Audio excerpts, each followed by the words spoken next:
केंद्रीय कर्मचारियों को 8वें वेतन आयोग की सिफारिश का इंतजार है। वैसे तो वेतन आयोग के सिफारिश लागू होने में अभी 18 से 20 महीने लगेंगे, लेकिन इससे पहले लोग अपने तरीके से कैलकुलेशन कर रहे हैं। नमस्कार, आप देख रहे हैं न्यूज़ 18 का डिजिटल प्लेटफॉर्म और मैं हूं आपके साथ जागृति खंतवाल। 8वें वेतन आयोग की सिफारिश में फिटमेंट फैक्टर बड़ी भूमिका निभाने वाला है। फिटमेंट फैक्टर के आधार पर ही 7वें वेतन आयोग ने सैलरी में बढ़ोतरी की थी और अब एक बार फिर से इसी को आधार बनाए जाने के आसार है। इससे बेसिक सैलरी से गुना किया जाता है और अब सवाल ये है कि आखिर फिटमेंट फैक्टर कितना हो सकता है।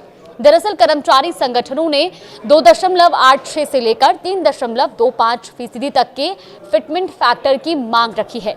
यानी कि 3.25 का फैक्टर लागू होता है तो वर्तमान न्यूनतम बेसिक वेतन 18,000 रुपए से बढ़कर 58,500 पर पहुंच सकता है। आपको बता दें कि 7वें वेतन आयोग ने 2.57 का फिटमेंट फैक्टर लागू किया था, जिससे न्यूनतम वेतन 7,000 से बढ़कर 18,000 रुपए हो गया था।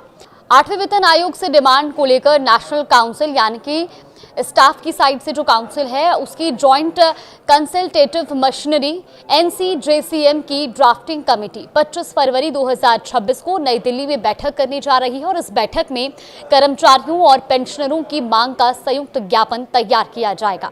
ये चर्चा लगभग एक हफ्ते तक चलने की संभावना है। कर्मचारी संगठनों ने फिटमेंट फैक्टर के अलावा 5% वार्षिक वेतन बढ़ाने की और साथ ही हाउस रेंट अलाउंस यानी कि HRA के लॉजिकल निर्धारण के साथ ही DA का एक नया स्ट्रक्चर और पेंशन संशोधन फॉर्मूले पर चर्चा की मांग की है। 8वें वेतन आयोग की वेबसाइट भी हाल ही में शुरू हो गई है।